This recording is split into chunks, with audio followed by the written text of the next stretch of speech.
Winston-Salem. Good to see you. Got a couple thank yous. Rep Manning, thank you so much. Make sure you're sending them back. Make sure, Mayor, met me, talk to it. This community is known across the country. Mayor Joines, thank you. And can we just all agree, and I saw it with the shirts on, you saw Tamika up here, never underestimate public school teachers.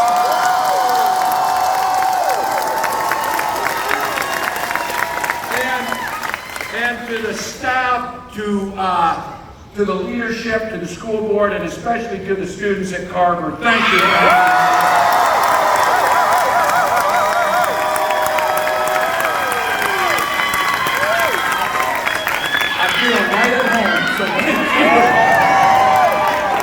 North Carolina too, I know something about, and I'm a little biased towards governor. You have one hell of a governor.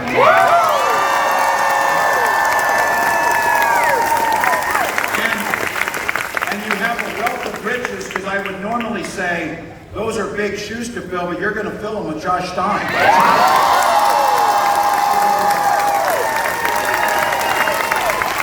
And let me just say to each of you, you came out tonight, you parked, and between traffic and planes and things, you waited here. But you came out for a very beautiful reason. You came out because you believe in the promise of America and you love this country.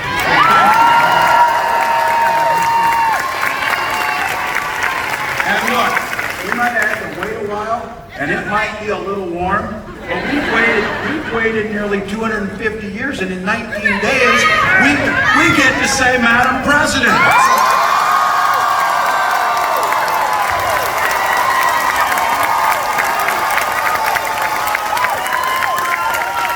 Before I get started, I just want you all to know, I know there's a lot of individuals and a lot of communities in this state that are still recovering from the devastation of Hurricane Helene. You are on the thoughts and the prayers and the help all across this country, and I know for sure you're feeling it. You're feeling it. And you saw the Biden-Harris administration and all of the great public servants, starting with the heroics of local first responders, local neighbors, helping neighbors. This country will be with you. We've got 2 heavy-lift helicopters from Minnesota and Minnesota National Guard. That's all across this country, because you know what America does in times of trouble? They stand with their neighbors and get it right.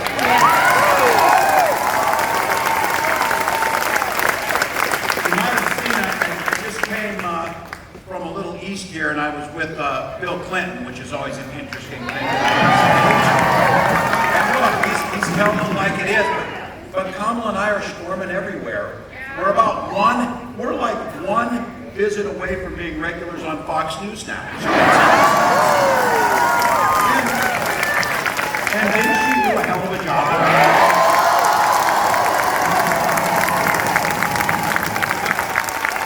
My favorite is, excuse me, I'm not finished.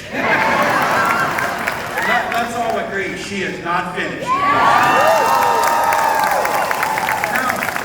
Now contrast to that, we're not seeing much of the former guy, but Donald Trump addressed a town hall at Univision yesterday.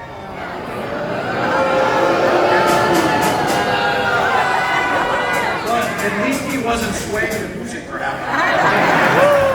He was at a town hall, but he got asked a real question. He got asked why he and his running mate are making up stories about legal migrants in this country. Doubling down on disgusting stories and telling lies that the Republican officials in these areas are saying that's lies. The Republican governor of Ohio had to send state patrol to escort kindergartners to school because of the stuff they're saying. So look, they're begging to stop. Okay, let's acknowledge this. There are outsiders coming into communities, stealing jobs, making life worse for people there, and they have shady banks.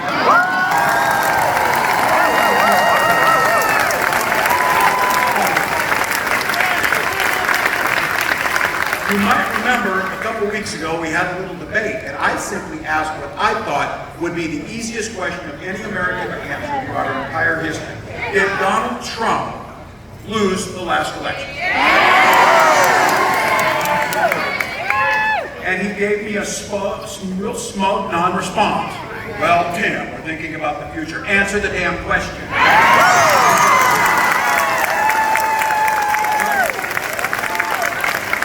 He's been being asked for 2 weeks, and yesterday he answered it. He said, no, Donald Trump did not lose the last election. Here's the good news. If you're sick of these guys, you can say no to them. We know what they are. Kamala Harris is offering us a new way forward. A better way. The Vice President says something I love. She's a girl who grew up in a middle-class family in Oakland. And I'm a kid who grew up in a rural community of 400 in Nebraska. And she's a middle-class guy. I see that guy with the Husker hat on. But she says, how beautiful is it that two middle-class kids can be running for president and vice president?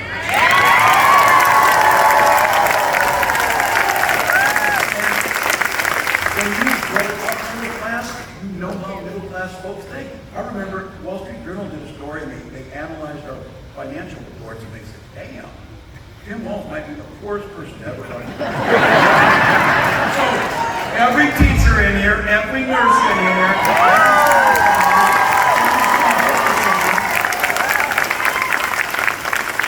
we are who we are for middle class. That's why she understands that the economy works best when it's fair for everyone.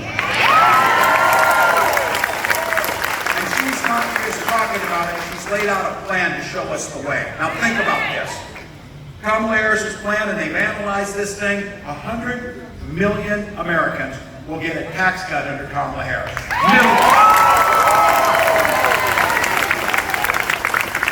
And you hear us talking about prices, taking on the price gouger. Farmers make $10 for a bushel of soybeans. That's what they made when food was cheaper. Somebody's taking the money. Here's how it works. You get a hurricane coming, and folks in Florida are trying to fly out of it. Oh, imagine that. Airline flight prices went way up. That's not capitalism. That's unfair. That's price gouging. That's unethical. And it matters. Things like insulin. When we put a cap on insulin at $35, because here's what happened. An airline flight might be one thing, but getting out of the way of a hurricane is pretty damn important. But taking your insulin, life and death. We had a young man in Minnesota, Alex Smith, couldn't get his insulin because after 26, he went up his parents' insurance. He started rationing it, and he died because of it. So his mom, Nicole, comes to the state capitol and says, I will be damned if another family will lose a child. And we passed a law capping insulin price at 35. That's what it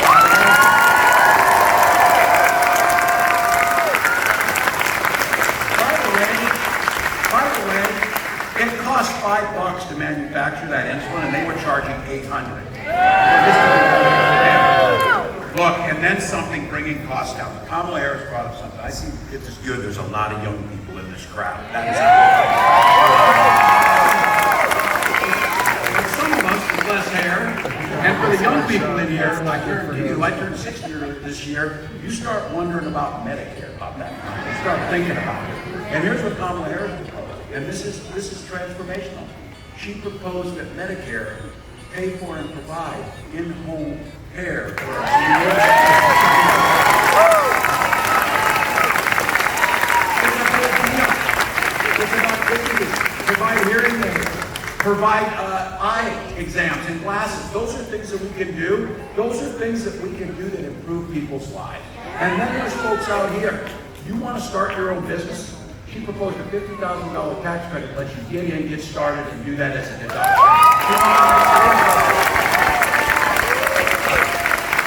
And then you think about your home, the place where you bring your kids to. It's a safe place, it's where you study, it's where the family gathers for holidays. That's how we think about homes. And owning a home is the most important thing that we have. Well, it's more difficult to do, so she's proposed building 3 million more new homes and a $25,000 down payment assistance on that.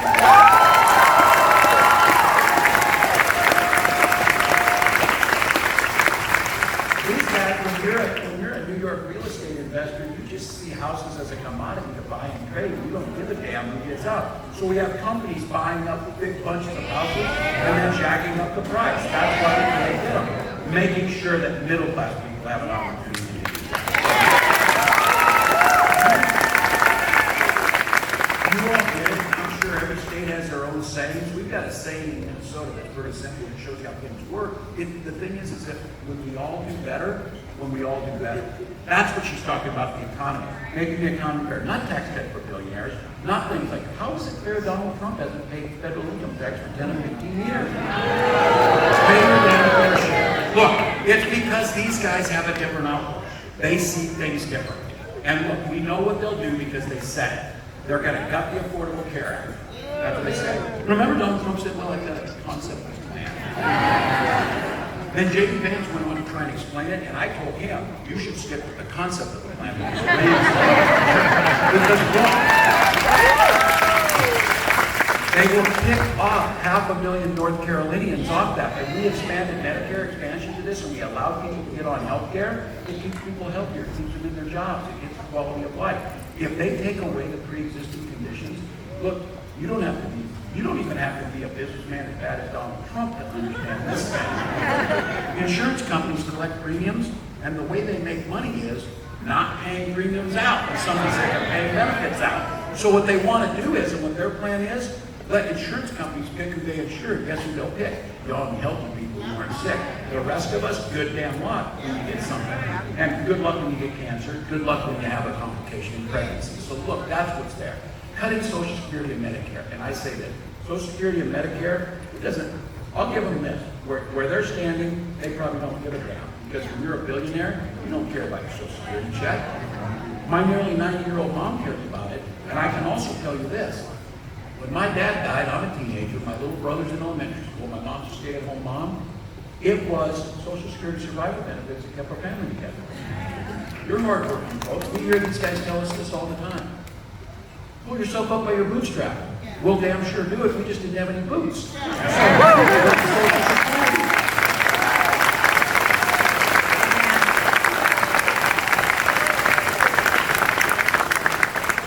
You know, self-made man, $400 million to start out with. For Christ's sakes, every single one of us in here would be richer than him today if we did better business. And then don't make a mistake. Every single economist and everybody who's looking at this, Donald Trump's talking about slapping on a national sales tax. He wants to call it a tariff, but everybody knows you'll end up paying it. $4,000 a year, about 20% tax on everything you buy. It's bad policy. But look, he did keep one promise. He got his rich folks down to Mar-a-Lago, and he said, you're rich as hell, and I'm going to give you a tax cut. He delivered. He delivered on that. The rest of us, not so much. So look, some of you here, and you've got friends, you've got relatives. Some of us have brothers who see things the other way. You know who we are. But what I would ask is, because they always say this too, well, I don't really like Trump, you know, he does a lot of bad things with it, but I just love his policy. Your answer to that is, which policies are those? When did the party of Ronald Reagan decide it was okay for government to make our social choices?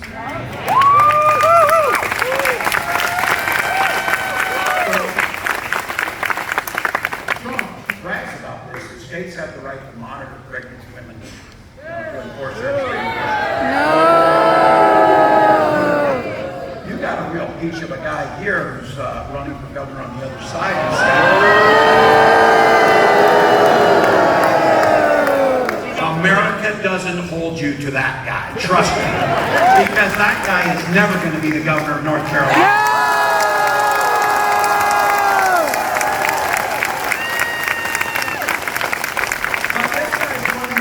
This great state and says, once you're pregnant, it's not your body anymore. The hell it's not. The hell it's not. So look, that's not what freedom means. Where I come from, we respect our neighbors. We respect their personal choices. Now look, I wouldn't make the same choices some of them make, but you know what? It's none of my damn business.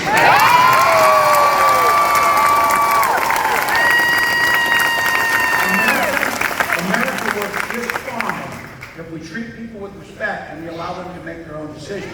These guys are oddly and obsessively focused on what you're doing in your bedroom, what you're doing there. That is not right, people, and you all know it. When Kamala Harris and I talk about freedom, here's what we mean. We mean it's the opportunity for you to make your own decisions. Now, men in here, I'm talking to you.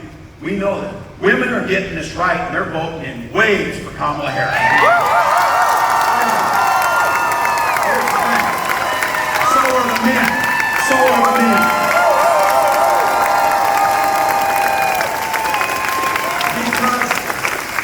Because the people in our lives, our wives, our daughters, our mothers, our friends, for Christ's sakes, our neighbors, their lives are literally at stake on how we vote in this. Yeah. This is not me. There are names of women now, like Amber Thurman, who had to leave Georgia to try and come and get care, and she died in the process. And her parents said there's no reason she should be dead if she lived in a state that didn't have one of these extreme abortion bans. That's what's at risk, fellas. Trump did exactly what he said on this tweet. He appointed those justices to the Supreme Court to overturn Roe. Remember them sitting in their Senate hearings? Roe is settled law. Roe is settled law. So now Donald Trump is telling you, and J.D. Vance sat on the stage next to me and lied and said he had never supported a national ban. He most certainly has. And if you haven't learned your lesson, they will do it again. Because look, he brags about it. He is happy that my daughter, your wives have less freedoms and rights now than their mothers and grandmothers. 20 states, including North Carolina, have one of Trump's, what he calls, a beautiful thing, the abortion ban. Let's be very clear, this is healthcare. And again, fellas in here, Kamala Harris during one of those hearings asked a really important question when she said, can you name one law that dictates men's bodies? That's right. Because of this, women are being denied care, can't get into the emergency rooms, and having miscarriages in their cars. Survivors of rape are being forced to carry those pregnancies on. People like Hadley Duvall in Kentucky, a 12-year-old raped by her stepfather and pregnant. And when asked about that, Senator Vance said, two wrongs don't make a right. There is not one damn thing right about what happened to Hadley Duvall. Fortunate to have that time. And in states trying, in Mississippi and others trying to close the door on fertility clinics. And look, Hadley Duvall doesn't want to have her name out here, but she's brave and she's talking about it. Andrew Thurman's parents are grieving, but they're talking about it. We've seen folks across the country have to come forward. My wife and I talked about this a little bit because we struggled with infertility and spent years. We had insurance, thank God, and we were able to get that care to make sure that we had our beautiful daughter. And I will be damned if someone in elected office should dictate and deny another family the opportunity to have a family with their daughter.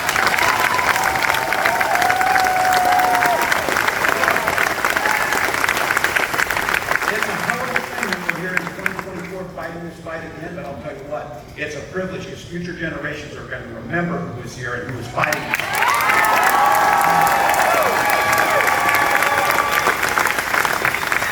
So we're going to get a Congress, and when they send the bill over codifying Roe versus Wade, President Harris will sign that back.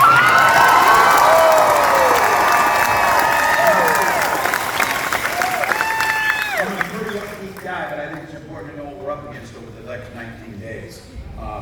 Because we're not just electing and changing things for 4 years, we're changing it for 40 years and generations to come. The next president will more than likely be able to appoint 2 or possibly 3 Supreme Court justices. Yes.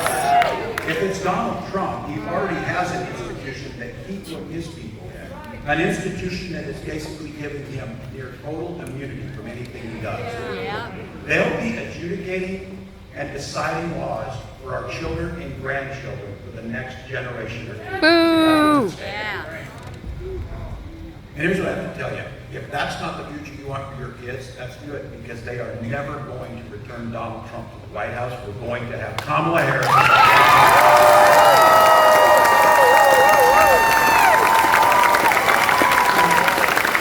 Again, be very clear. When we talk about freedoms, we mean your freedoms to make the decisions, not politicians.